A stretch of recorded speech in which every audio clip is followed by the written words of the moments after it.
Hi, my name is Rory Canterbury. I'm your host today on Archery Talk 101, and we have a special guest with us today. Christian is on the line with us. How you doing today, Christian? Doing good, Roy. How are you? Doing great. Gonna have another fun day of talking archery. Sounds like a plan. Well, why don't you introduce yourself and tell us a little something about yourself? Sure, not a problem. My name's Christian Moore. I live in the Tidal River region of Virginia, just off the Chesapeake. Moved here from North Carolina about 5 years to pursue my goals and aspirations of becoming a charter captain. That's currently what I do. I own and operate Real Country Guide Service here in Virginia. We target big trophy blue catfish on primarily the James River and the Rappahannock River. Yeah, the blue catfish are fun to catch. They are a lot of fun. Yeah, absolutely. Yep. Yeah, I think I could have a whole podcast just on fishing, because I have a lot of friends that fish and I fish but we're here today to talk about archery, at least to start with anyway. Oh, for So sure. Yep. how and why did you get started in archery? Uh, Really, the biggest reason I picked up archery is I was looking for something more challenging. Growing up as a young fella hunting, my dad was a big into gun hunting.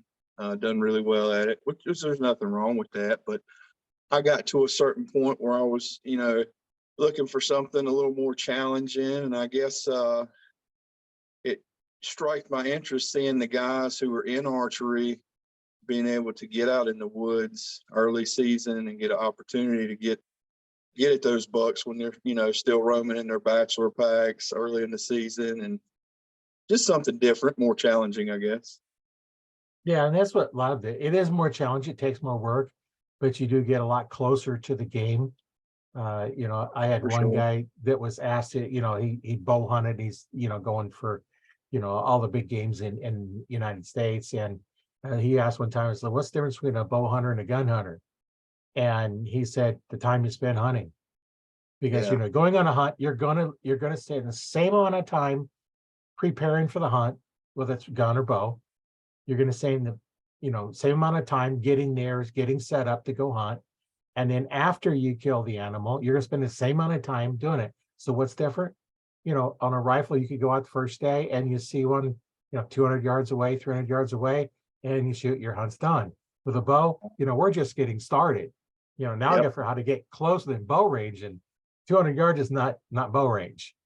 Oh, absolutely not. That's, and, when I mentioned the word, challenging, it's, to me, it was about the hunting itself. You really had to learn how to pattern these animals. Whatever the wind was doing that day, you had to be very mindful of that. If you're rifle hunting on a big cutover or something, or a field, you don't have to be as sensitive towards what the wind and the weather's doing. But archery, I mean, you got to be like a ninja out there to get good shots on yeah. these animals, and that added level of difficulty is, for me at least, was one of the things that drew me to it the most. So what's been your most challenging hunt with your bow? Most challenging hunt.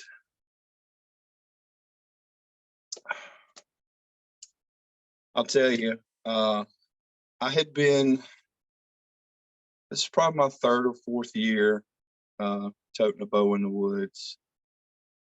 And I had a really, really good animal. Been seeing him on camera for the past couple years. I would see him early season, and then, when gun would come in, he, all the people getting in the woods, you wouldn't see him that much anymore. So the first year I saw him, didn't get an opportunity to draw down on him. And then for the next 2 seasons, I thought it was gone. I thought somebody had killed the deer. And then that fourth season, I saw the buck. He was a real nice, he's probably 160, 165 class animal. And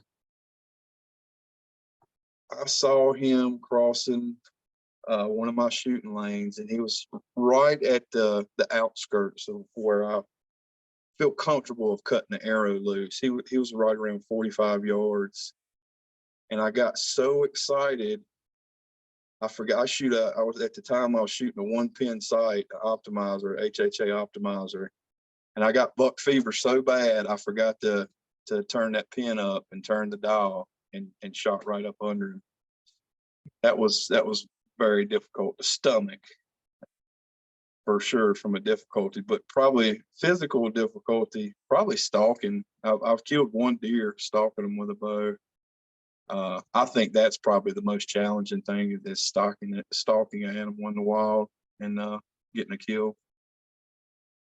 Yeah, that is because you make one wrong move and one move in the wrong time, and they Yeah. catch you and they're gone, and it can be challenging. And cornfields are an interesting way to hunt. You go Mhm. through them, you kind of stick your head through and look both ways, and then kind of stick through. And in the wind's Yeah, the for best time me to do it because it makes so much noise. it was so much like another thing I liked about it. It was so much pregame.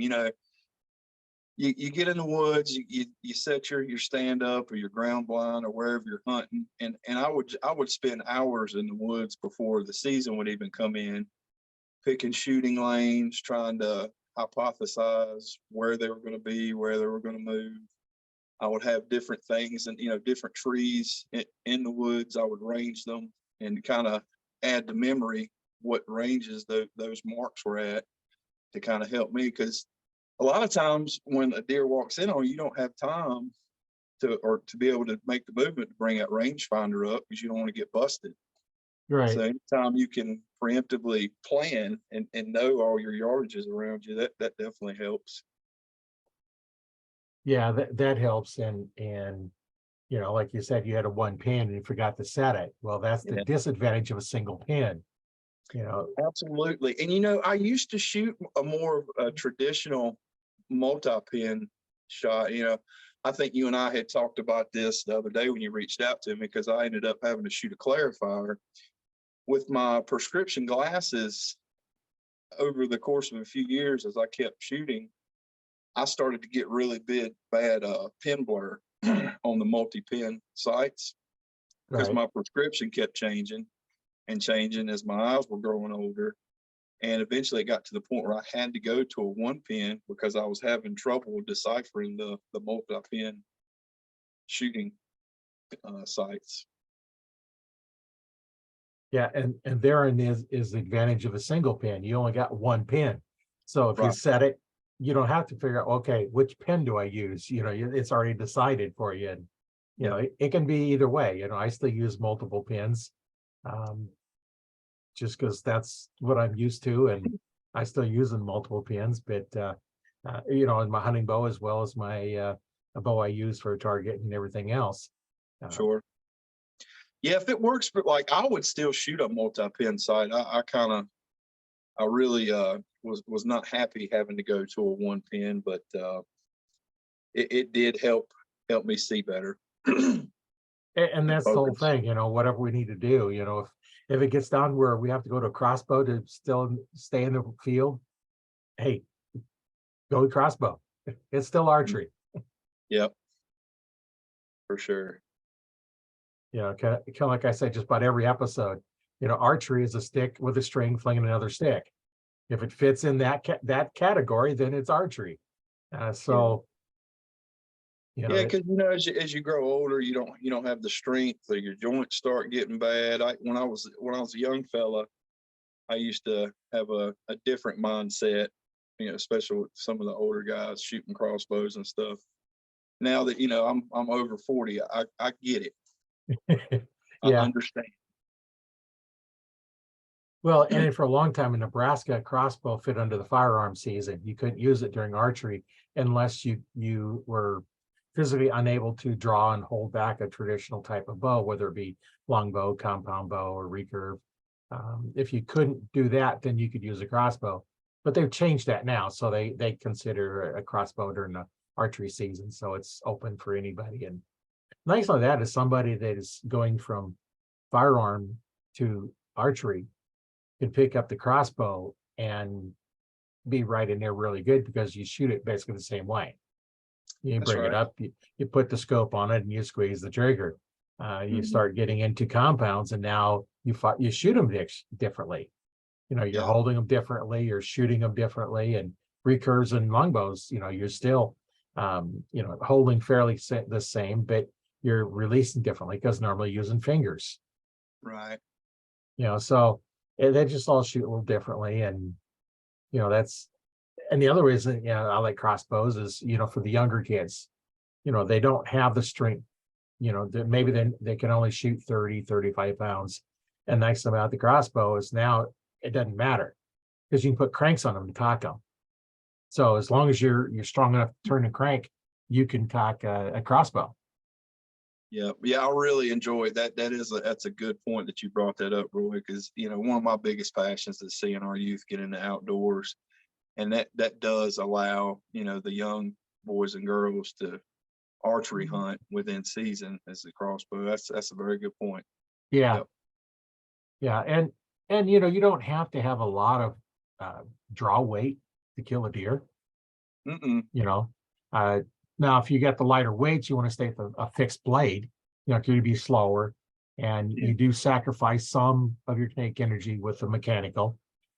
Even the really good ones, you're going to sacrifice some energy just to open the blades up. Yep. So, you know, the lighter pounded bows, you know, if you're shooting 30, 40, you know, maybe even 50 pounds, you know, you really should be shooting a fixed blade. And Sure. there's a lot of different ones out there. And, you know, I like, you know, the tough ones. Um, I shoot a Muzzy. I've been shooting Muzzy for several decades. That was the Yep. first broadhead I bought to put on my bow. The shop owner, that's what she recommended, and I've been shooting it ever since. I haven't shot anything else. I do have a set of Montac mechanicals when I didn't have time to set up my bow and I was going to get out and I was going to use my target bow, and then I had to Mm-hmm. worry about setting it up, but I didn't get out for that either. So that's all I shoot is Muzzies, and you know you can get them where they fly consistently. They never fly like your field tips. You know, no matter what you say, No, no. yeah, they're not going to fly the same. Don't even try. I have two different bows. So I have one bow set up for hunting and the sight set up to shoot the broadheads. They all group the same. So I can, you know, I set them up, you know, where I'm shooting the X rings in them. You know, I can hit those with my broadheads like I can with the field tips, but not with the same bow, you know, or the Right. same sight. So my option is to either get one with a dovetail on it and change sights, or unbolt it, bolt up the other sight. If I only have one bow, you know, buy two sights, set one up for broadheads and one up for your field tip, and you just switch them back and forth. Now Yeah. I have a couple bows, so I have one set up for shooting field tips, one set up for shooting broadheads, and you know you don't need the latest and greatest bow. My hunting bow's a 2001 PSE Carrera. I've had since 2001 Okay. when I was a PSE dealer, and uh, and then a couple of years later they come out with the Scorpion. That's my other bow. You know, PSE I is got you. what I shoot. Yeah, I do have I had two different hunting arrows. It just depended on what block of woods or what area I was hunting on that particular day. I prefer a fixed blade broadhead. I shot the Montec G5 for years. And if I was hunting, close range stuff up to 30 yards, 30, 35 yards, I preferred using that. But then on the other side of the coin, if I was hunting an area that I knew I may potentially, have a shot that was 40, 45, 50 yards potentially, I kind of more lean towards the mechanical side of things because I had more confidence in them just from their trajectory and flight path. It was a little bit more repeatable practicing with them. right. Yeah, because you have to go through and your broadheads, you have to tune them so they fly, and you can do some tuning with them. On mine, by loosening and tightening the broadhead part on it, Mhm. you can steer it a little bit. What I do is they have something called a U-bar. It's a cone-shaped washer and a rubber O-ring. And depending on how tight I tighten it down, I can adjust it. And that's how I tune my arrows to shoot them all in the same spot. Now they never fly like the field tips. Sure, right. They're off at 20 yards. They're off probably inch or two. Hmm. But I don't care if I shoot my hunting bow with the field arrows. I don't care that they're not hitting in the center. I care that they're still grouping. Right. Yeah. Right. That's all we're You know, ever looking for. are they grouping? Because I know my broadheads will hit where I'm wanting to go, but the field tips aren't. And then, you know, if I'm going to do like 3Ds, I grab the other bow, you know, because it's Mhm. set up to shoot field tips, and I don't like being shooting off, but just to practice with the hunting bow, you know, I'm just going through the motions of, you know, getting familiar with the bow, because I do shoot slightly different because there are Sure. different bows. Yep. Now, the one thing I've seen is as the bows are getting shorter and faster, the fixed blades are getting harder and harder to control. Because Makes sense. one of the things that, you know, we've talked this on a couple other podcasts, you know, as the bows get faster and faster and shorter, they get harder and harder to control. So they are going to magnify any mistakes you have. Yep. And Or less and if forgiving. That's a good yeah, point. and then the fixed blades, because they're so much faster, now that fixed blade up front, now you get the wings up front and wing back, and as you get them faster, then they're just harder to get them in sync. For a slower arrow, it's going to be, you know, less sensitive to that speed. So a lot of different aspects you can go through and tuning them up. But so what's been your most memorable hunt? Oh, without a doubt, man. I shot a 8-pointer opening day, still in velvet. I had always wanted to take a deer in velvet, and it was actually the first deer I ever got mounted that I killed with a bow. Um, I've always got in my stand super early. For whatever reason, people have always said you're crazy for going in there at late, but I'll sit in a tree hour and a half, 2 hours before the sun starts to come up. I had some pretty good pictures of this animal. Had him patterned pretty good. Um, but he didn't come through at the time that I had been seeing him on camera. He was a little late that morning, and I was hunting the edge of a cornfield on my father's property. This was in Rockham, North Carolina, and it was probably almost 3 hours after daylight. I had seen a few does come in. And I'm like, where are all these good bucks that I've been seeing on camera? And then off in the distance, about 100 yards, I could see one coming out of the cornfield, and it was an 8-pointer too, not quite as big as this one, but you know, I was patient, and sure enough, it was a bachelor pack of them roaming, and the one I had been wanting, he came in, and Roy, when I tell you, right when I drew down on this deer, he turns and he goes from a broadside position. He doesn't see me, he doesn't bust me, but he just turns. And I don't know if he may have heard me draw, but he didn't look up in my direction. He just changed his body posture, and he was pretty much in line with me. And I had already drawn down, and I was fixing to release, you know, because I'd been holding for probably 30, 45 seconds. But then he looked up in my direction, and I'm like, great. So here I am, arms starting to get weak. And he drops his head, starts feeding again. And I let back down off the bow, and a couple minutes pass by. But he never turns back and gets broadside. And he had kind of quartered a little bit to where I could see, and I took a gamble. I drew back down on him, and I took a not so smart shot, but hit him directly in the chest. Hit his heart perfectly and dropped him, but it was pretty hairy there for a while. Yeah, that you draw back and they're looking at you. You can't do anything. You can't let down. You can't release because they're not in position. Right. Yeah, there's so many boxes that you have to check. And at that point I was fairly inexperienced. And you know, looking back on that, I probably now would not take a shot like that.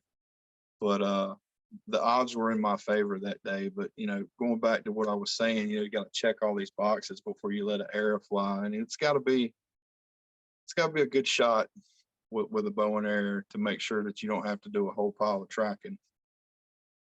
Yeah, and sometimes you're gonna, no matter how good the shot is, sometimes you still gotta track them for quite a ways.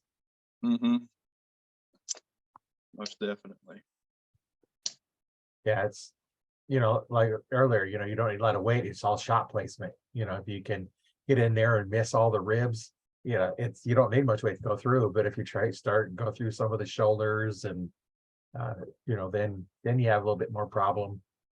Yeah, With the as I become to familiarize myself with the anatomy of the deer, I really did try to get a good heart shot whenever I could. Because it's one, you're not going to have to track them as far. And I try not to use the word humane when you're talking about killing an animal, but Yeah. if you shoot a deer in the heart with a good place shot, it's going to be a quick process. They're not going to go Right. far. They're going to expire quickly. And like that's just, you said, we don't want to make a bad shot for one. They're going to suffer longer than they need to. That's right. And the way the archery kills is that they bleed out. That's just what they do. And if you make a really bad shot, then get it, gut shots. Those are the worst ones because they may or may not die. Even that day or that week.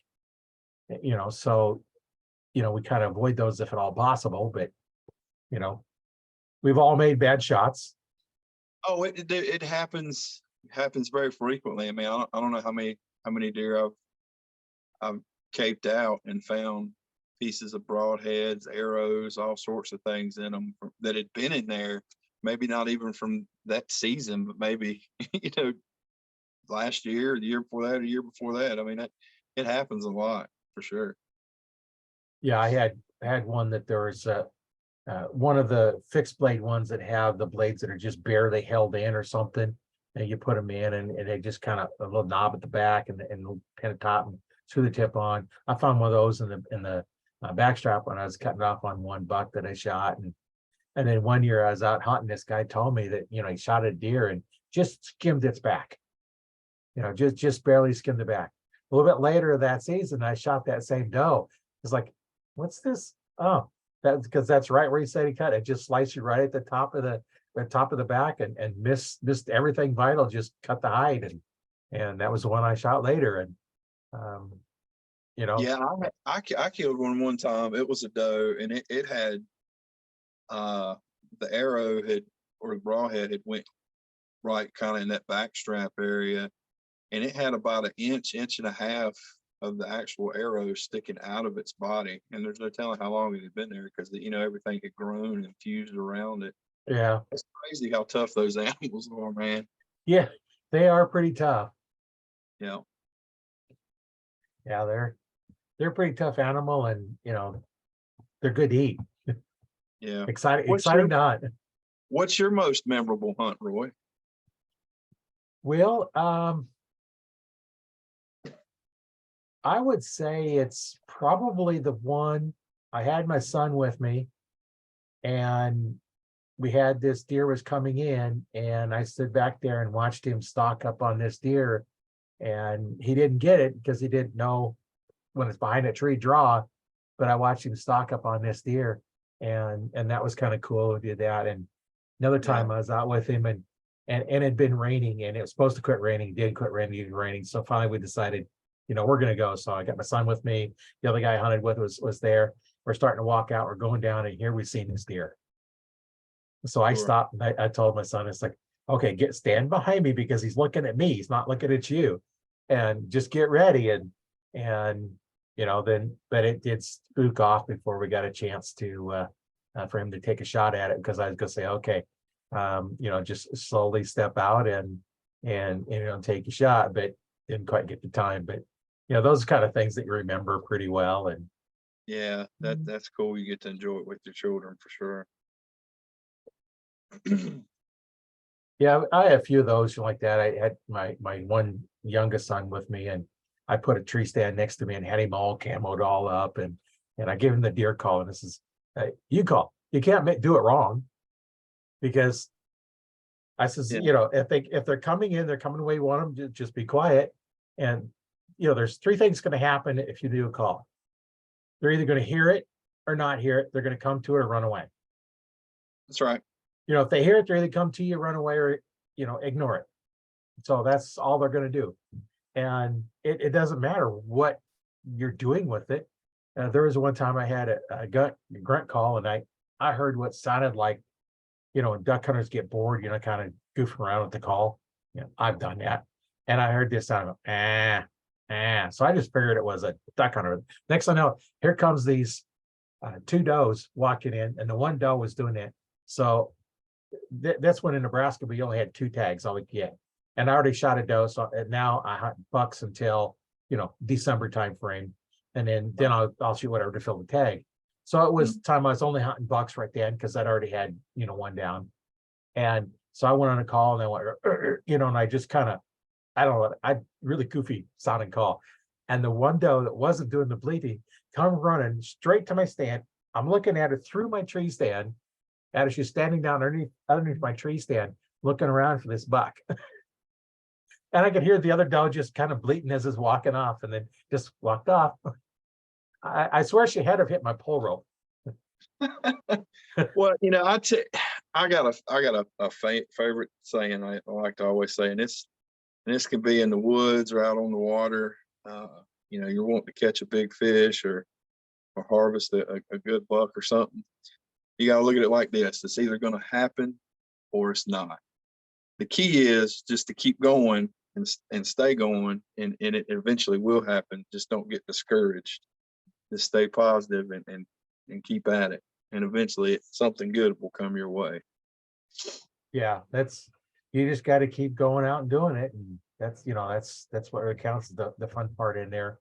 I remember one time I was out and I got my bow sitting there because I like to be at my tree stand an hour before shooting time. Yeah. So Sure. you got sunrise, half hour before sunrise, we can shoot. So I like to be there an hour before. One, if I make any noise, spook anything up, I can get there, I can get down and relax and, kind of cool off from the walk in. And this one morning I'm sitting, I got my bow hanging up on hanger because I hang it up until it's about time to shoot anyway. And I'm watching the sun start coming up, and I start seeing the frost form on all the trees.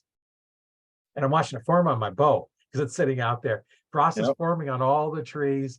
And then later that morning, mid morning when I went back home, along the road going back, there's a whole bunch of row of evergreen trees, and they're all covered with frost. It's like, don't you love? I love stuff like that, Roy.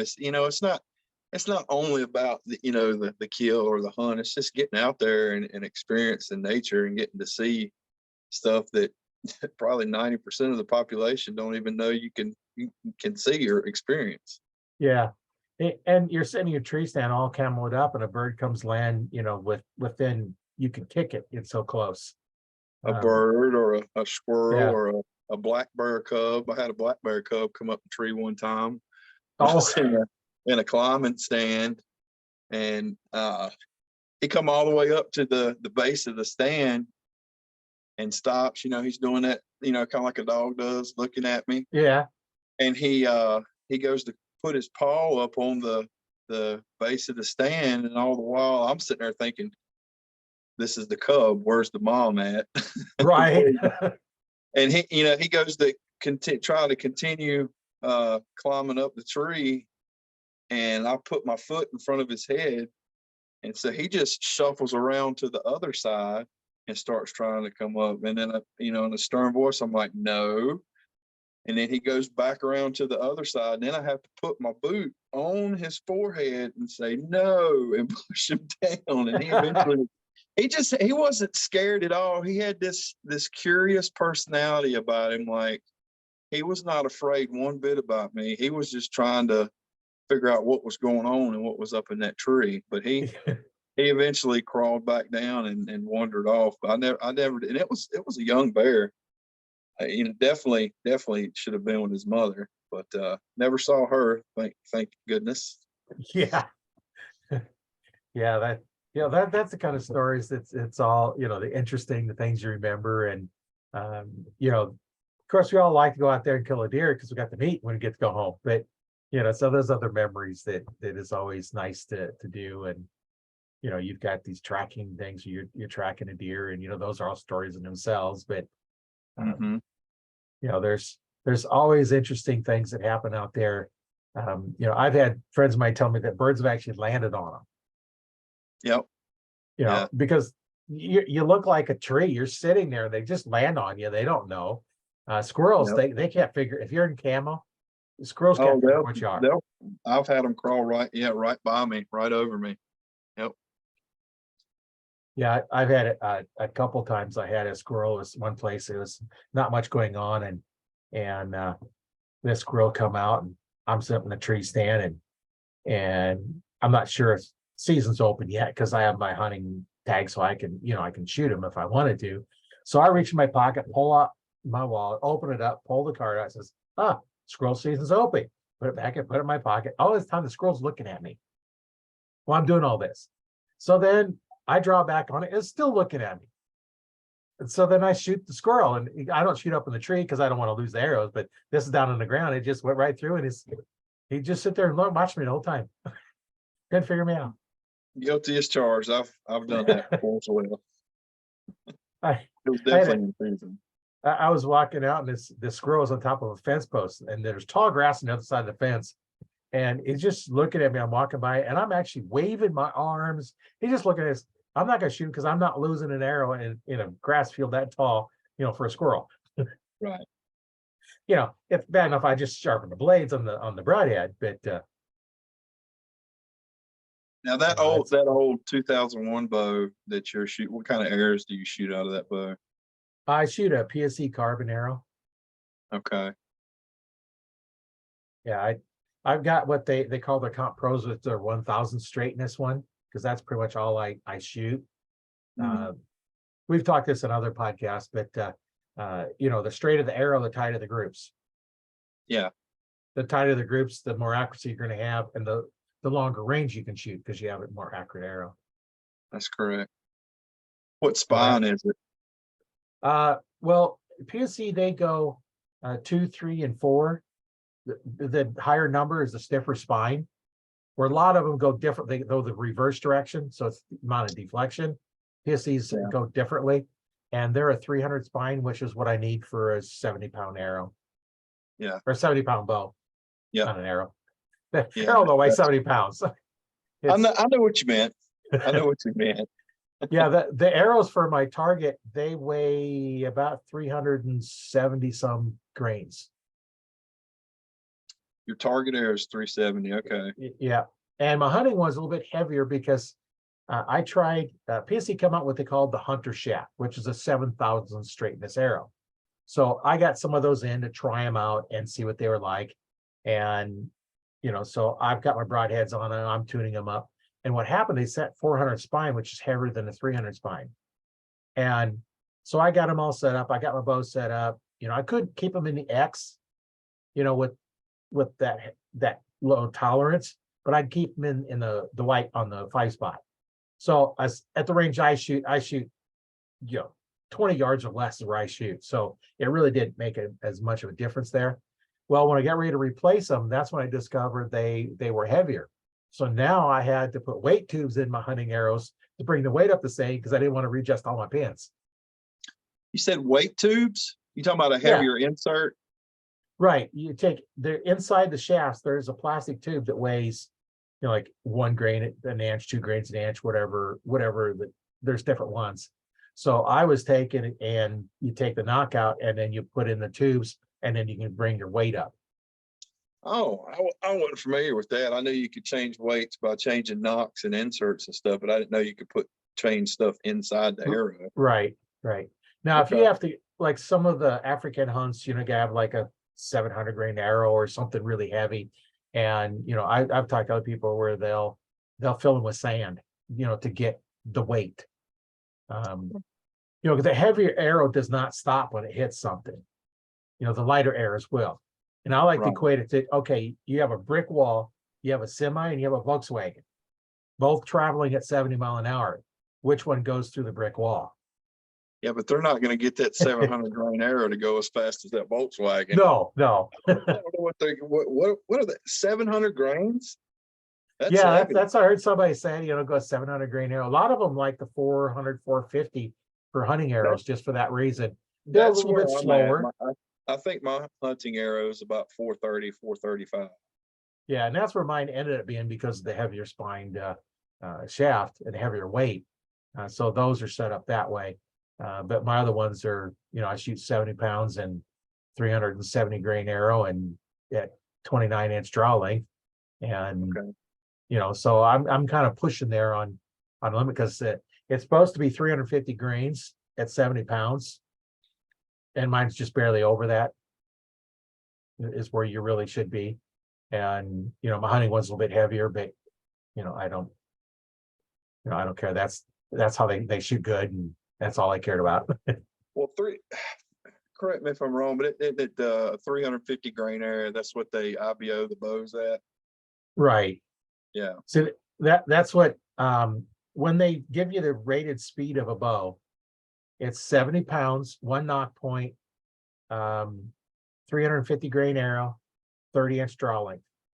So they shoot them at that. That is the standard for doing a speed. So if they say it's an IBO speed of 320 feet per second, which actually my hunting bow, that's what it was rated at back in 2001. So that is the speed, the max speed that bow is going to put out. Now, if you're not shooting 70 pounds, you're not going to get it. If you're not shooting a 350 grain arrow, most people are shooting heavier because most arrows are going to come in a little heavier than that. You're not going to get the speed. If you have anything on there besides a knock point, you're not going to get that speed. So most people put a peep on there. That's going to slow it down. If you put any string dampening on it, that's going to slow it down. You put a loop on it, that's going to slow it down because the loop's going to weigh more than the knot point. On mine, if you get a chance to see any of my setup, I have the Sims, the string dampeners, the string leeches. I put one on both ends of my string. I also put them on my control cable and my Y cable. So I have them all over the place. Because if you take the string and then you kind of pull back on it and pluck it, it's going to ring. You put a dampener in it, and you have a thud. So I'm taking all those high pitch rings and dampening them all down. Now it's going to slow down my bow. It's rated at 320. I think last time I looked at it, it was like 260, 270, right in that range. I haven't chronoed it in quite a while, but everything is a give and take. Right. It doesn't matter how loud it is if you're taking a 15-yard shot, but if you're shooting a little bit further, they'll hear it and jump. Yeah. In that millisecond that they have to move. Well, and that quiets it down, also reduces the vibration. That the older bows, they had a lot of forward motion, so you had to have a sling on them because they wouldn't sit in your hand. You didn't have a sling because proper way to shoot is don't grip your bow. Let it do what it wants to do because it'll do the same thing every time. As soon as you start gripping it, you're going to change the way it shoots. Yeah, I've seen people. Yep. I've seen people have a bow that'll shoot perfect paper holes with the arrow, but they can't do it because they got a death grip on it, and they're making the bow do weird stuff. Because I've done that too. Where somebody's shooting it terrible too, and I shoot it, it's like, and nothing wrong with it. It's the shooter. A lot of things that solved by the shooter, because you can take a bow that is completely out of tune and shoot out a shooting machine. It'll put the same arrow in the same hole every time. It may do goofy stuff on the way. Right. A good tune, well-tuned bow is going to shoot even better. It's not going to take and magnify your mistakes as much because it's shooting good. So now you just have a whole lot of stuff going on that you can fix. And I've been an archery instructor since '95, and I've taught hundreds of people how to shoot. That's always fun when you can do that. Or one time when I was at Cabela's, I was working in the archery department, and this guy he just couldn't. Bow wouldn't group or nothing, so he figured it was the rest. So he wanted to drop away on it. And I don't know if when you set up a drop away, you have to shoot them to see if they're going to work. We can't just say, okay, it's going to work, not going to work. So you shoot it, and there's a couple guys in the range, and I draw back. I shoot this one. I draw back again. I aim at the other arrow, and I stick the two of them together. These guys, oh, did somebody do that? Yeah, well, this is the second one I've done when I worked at Cabela's. And about the sixth or seventh one I've done. And when the guy come in, it's like, it's shooting just fine. Right. It's like, I could never get it to shoot. I didn't say it, but I wanted to say, well, it ain't the bow, it's you, dude. Now, Yeah. let's fix your form because you're wrong and why you're doing it. Yeah, I never got to that. I could adjust my cams and draw length and make D loops and stuff, but when it come down to, like you're talking about, setting up a rest, I would always go down to the local bow shop, get it put on there, let him watch me shoot it, and make sure everything was right on it from that standpoint. Well, the easiest way and best way to set up a rest is you take your sight off. There's a laser that you put on there, and you shine it back. You put your arrow on there, and you have it all knocked, and you're going to shine it back on the string, just so it's on right on your string. Then you're going to point it out to the tip of the arrow, and you're going to adjust that rest until that laser pointer is touching the tip of the arrow. Now you're perfectly center shot. Right. Can't get any closer to that. There's no reason to do any adjustment because that is perfect. Then you have your arrow for height. You want your arrow to go not directly through the burger button hole, which is the hole your rest mounts to, for those that don't know what that is. You want it to be, slightly up a little bit. And then you want to level your bow. So your bow is level. And then you put a level on your arrow and you adjust your knock point until that's level. So now your bow is plumb and your arrow is level. That's a right angle to the arrow, makes a right angle to the string. Now you can kind of roughly look at it by putting a square up there and looking at it. Or if you don't have one, a piece of paper, they're square edges, are close enough. So stick them up there, line them up, it's square, you're good. No reason to paper tune them, because anything that's not shooting perfect holes after that is most likely you.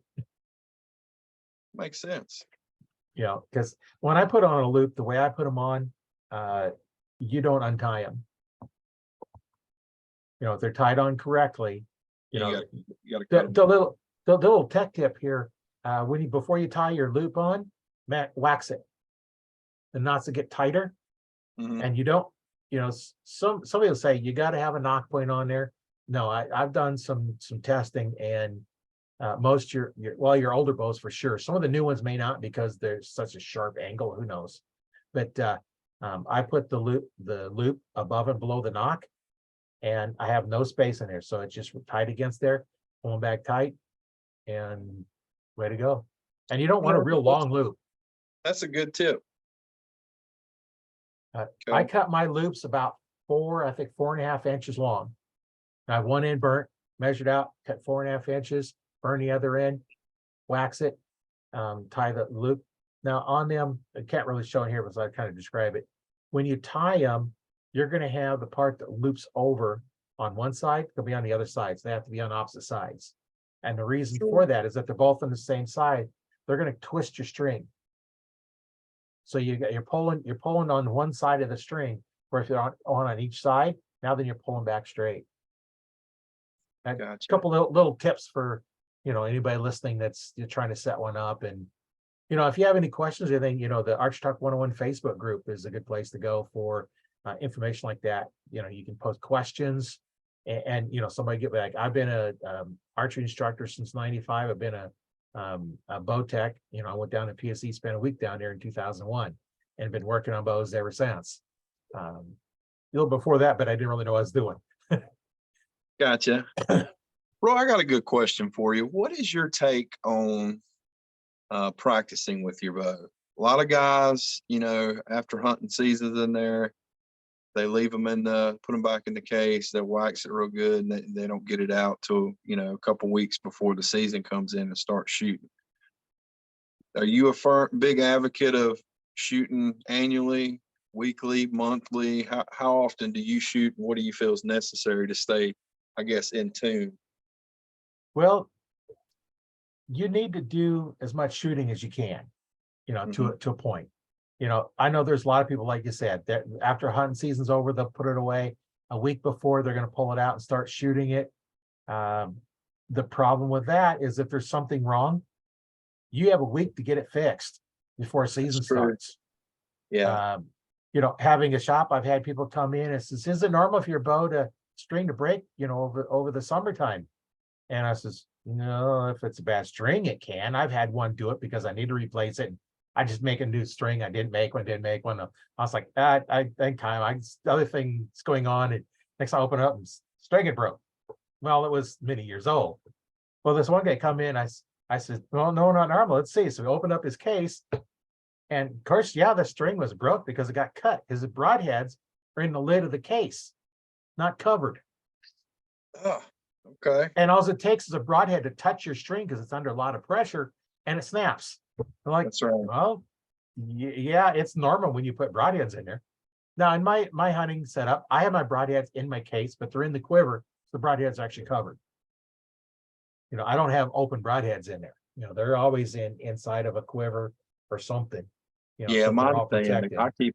I keep the broadheads in the quiver, and then the rest of them are in a tackle box in the workbench. Yeah, but yeah, I've talked to people that go out and every day they'll shoot 6 arrows. Mhm. Just go out, shoot 6 arrows. And I know other people go out and they'll shoot 100 arrows.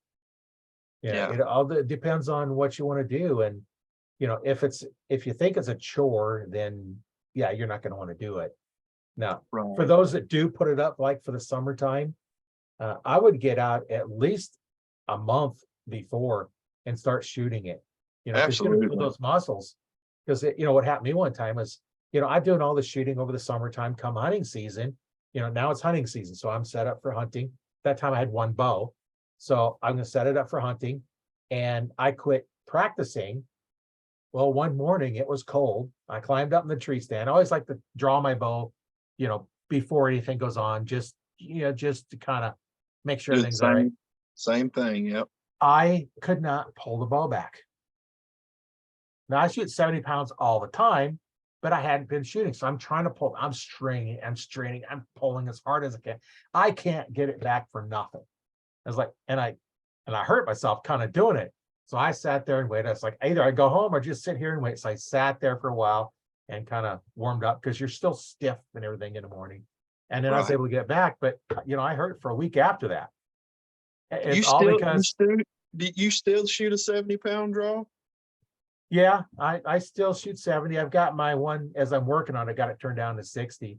But my form for me shooting 70 pounds, I lock into my form easier with a little bit Mhm. lighter weight because it's, I got the let off. So I'm pulling back a bit lighter. I'm not as solid in my form because the little extra weight, I have to pull a little harder, which helps me lock the back muscles in because I'm straining a little bit harder. And that's that just seemed to work better for me. Sure. Right now, I got them cranked down to 60 while I'm working on them because I don't want to worry about the weight, but then I'll get them cranked up to 70, for hunting season. And, I know I've shot some 300 rounds at 70 pounds, and it seems like the last end's always the better. They get better as I go along. I'm struggling more. I'm forcing in there a little harder and a little tighter and to, keep everything going. Yeah. Yeah. I start the first one I had compound anyways was 60, and then I went to I think the one I currently have is right at 73. But I don't know the reason I asked. I've always been told by a lot of guys who bow hunt that is way overkill for deer hunting, and you don't need all that. But I enjoy shooting it. That's what I prefer. Yeah. As well. I know. Well, you don't need it. But those little bit harder shots, that come in, you actually hit on the shoulder blade, that extra weight is going to punch through easier. That's right. Yeah. If you make you hit a bone, especially the muzzies, they're saying is bad to the bone. But yeah, I could show you some bones that it's shattered. I believe it. Yeah, or my one bow I had before I knew what needed to do, I had too long of a draw length.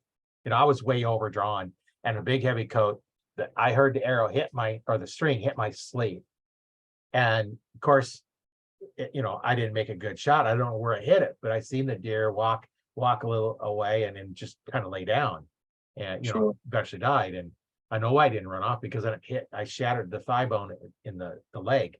It just hit it just complete. You could see the spot, the point from that tip on that muzzy. You Uh-huh. could see the end of it, and it just shattered it, in like 3 pieces and a couple of little fragments. And I've done that many times. I've hit other bones and just just blows right through them. Yeah, so sometimes it does, and then sometimes it stops at like a 3 foot three concrete wall, and you're wondering what the heck happened.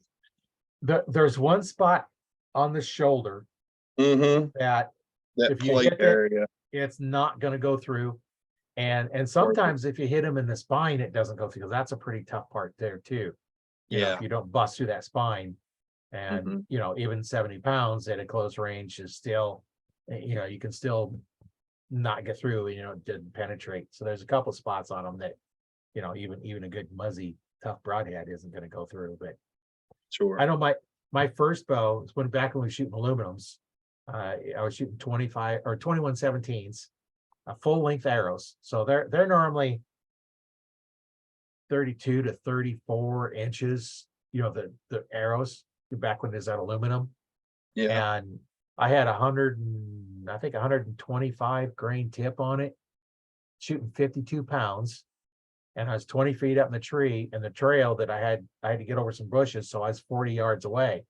And I shot my first buck. And when that deer turned around, that arrow was sticking almost all the way out that deer. I think it stopped at the fletching, almost a pass through at 52 pounds Okay. on a 40-yard shot. And you don't need a lot of weight. Now, if I'd have had a Right. little bit more, 60, that probably went through. Mm-hmm. But that's pretty much all I could shoot. That was, enough to struggle. That was all the way down. And then, I'm shooting and I want to get up a little bit higher. So I'm shooting and I finally get up to, 55 and 56. And, it was tough to get above 60. I was shooting and shooting and shooting. And finally I got up to like 62, and then it just went up to 70 with no problem after that. But, Yeah. it was a work just to get up to 60 pounds. So you don't have to shoot a lot of weight. I know, some kids, some teenagers that are shooting 35, 40 pounds and they're killing deer, no problem, Yep. with the 35, 40-pound bows. You get a lot of the ladies, they're only, some of the ladies, only shooting 40, 45 pounds. Yep. And they're knocking them down. Oh So yeah. And they're killing them just fine. Yeah. I do know, I did meet a couple that are shooting 60, 70 pounds, but that's not many of them. right. And most of them aren't shooting a lot of weight. It's like you said, you don't need to. You don't need to shoot those 80, 90, 100-pound bows. Without the proper form, it's just going to tear your shoulders out. Yeah. I guess until it starts physically bothering me, I'm gonna keep shooting the 70-pound bow. Well, and one of the things that you do is, as you go in, if you straighten that arm out, that the shoulder raises up, and that causes problems in the shoulder. So if you keep that down, keep a little bent arm and pushing the holding hand forward as you're shooting, you're not going to have problems with it. And then if you fall back and you're using your back muscles to do the drawing, I've had my right elbow, because that's when I draw with, so sore I could hardly pick anything up with it, but I could draw my bow. Yeah, the only thing that's got fatigued on me or been sore from shooting was that left shoulder, the one that pushes the bow out. Right. And that's, take a look when you're shooting, you probably have that shoulder raised up a little bit. Okay. That's kind of the problem with that. Drop it down.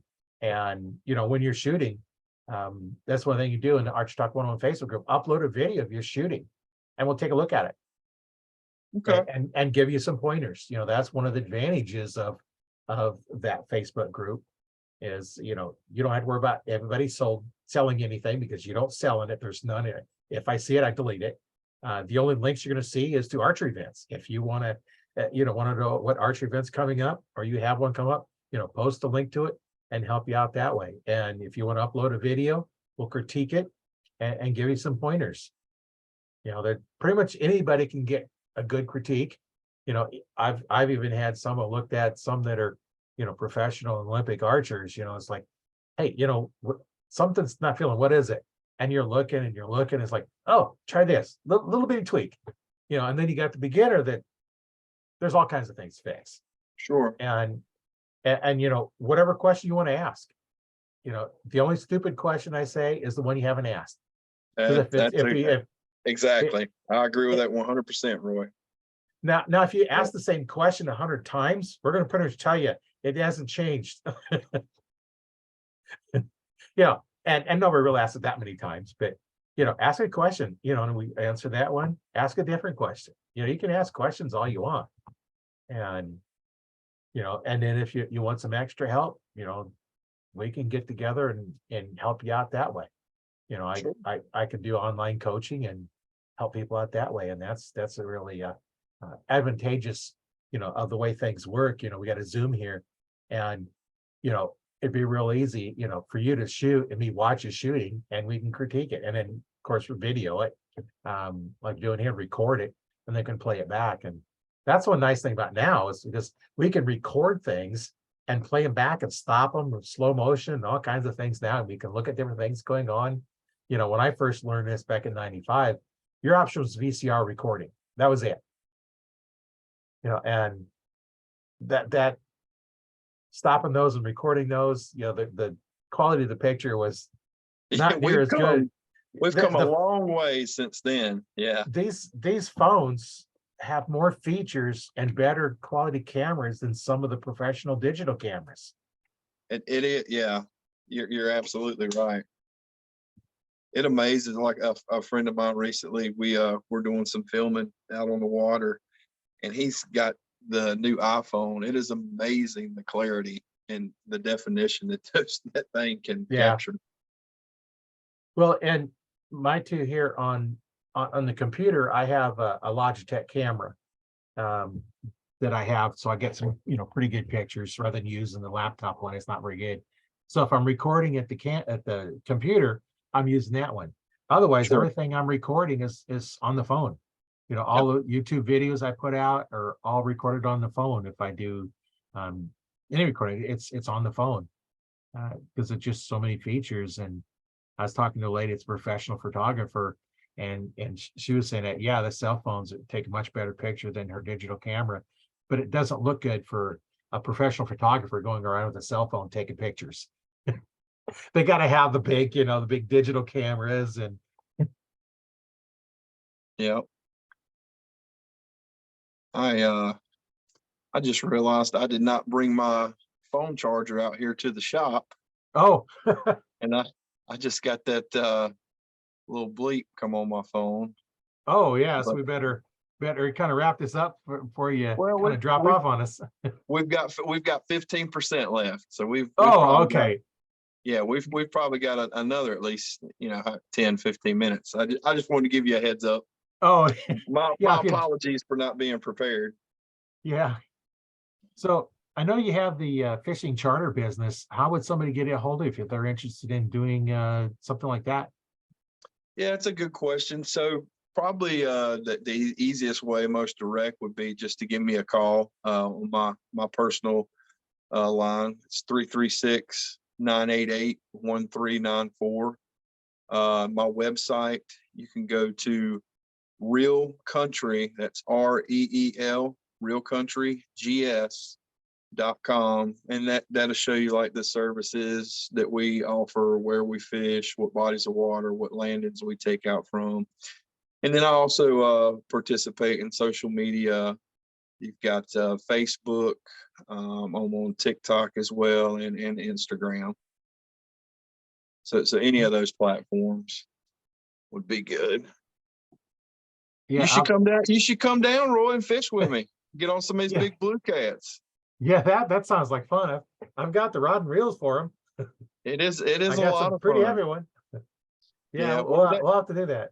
That's the great thing about going out with a guide. You know, I'll provide all the safety equipment, all the rod and reels. I catch fresh bait. You know, I get up 2:30, 3 o'clock in the morning, go to the river, catch bait, get prepared for the day. It takes all the work out of it for you as a customer. All you have to do is sit back and catch fish. It's a Yeah, good time. all I have to do is sit back and catch fish. Yeah. I think it'd be fun going out and catching the bait fish first. Yeah, some people, I have people request that they want to learn how to do that. We do that as well. Yeah, gives you a longer time to fish. Yeah, it's Yeah. catching bait. I enjoy throwing a cast net and catching them, but some of those mornings where you got to get up early, it's definitely work. Yeah, But still, man, anything I could do to pursue my passion in the outdoors and get to call it a job, that's to me living the dream, brother. It's truly amazing. I've been very blessed these last few years, but it's been a good opportunity for me. yeah, it sounds like. And have you ever gone out bow fishing or take anybody out to bow fish? I have not gotten into that, Roy. I have never I've never went bow fishing. I've got a guy, a friend of mine in the fishing community. He's been trying to get me to go, and I need to take the time to do it, because here's the problem with getting it, becoming a guide, and getting and networking with people from different aspects of the outdoors. They're always like, let's go duck hunting, let's go bow fishing, let's go do this. I know I don't need to pick up another addiction, like, Yeah, because I don't have the time. I really don't. yeah, But it's I you need kind to. of have to I'm gonna pick your start. passions. Yeah, but I'm gonna start making the time, just to at least to test the waters. But I know it's gonna happen. I'm Yeah, gonna you're I'm gonna want to jump in full blown, just like I do everything else, and get good at it. yeah, sometimes we have to kind of stop one thing to do something different, and that's just kind of way it goes. Yep. Well, I'll look at a description for the podcast as well as on the YouTube channel. I'll post this up there. I'll put Cool. links to how to get a hold of you in there, and we'll get somebody coming out there. And it's been real great talking with you today. And Absolutely. I know we're Yeah. kind of Thank you for the pushing the opportunity, time. Roy. Yeah, Yeah. I always enjoy talking to people. We got into other things. We started off with fishing and get into archery, and we're Yeah. just definitely um, talking outdoors is there, because like I hunt, not just with a bow, but with a gun and shotgun, and I haven't done shotgun in a while because I'm getting older. My knees don't like me walking fields for pheasants, so I'd rather go sit for deer. But and fishing and catfishing is what I normally like to fish for, and Sure. not the blues because I don't go to the river too often. I don't go to lakes, but hey, it's all fun, and It's just getting in the outdoors, experiencing it, man. That's what it's all yeah, about. nice For to be sure. outside. Indeed it is. But hey, thank you for reaching out to me, Roy. I appreciate the opportunity. I really enjoyed your time tonight and having me on the show. Thank you so much. Yeah, it's been great talking with you. My name is Roy Canterbury, and host today on Archery Talk 101.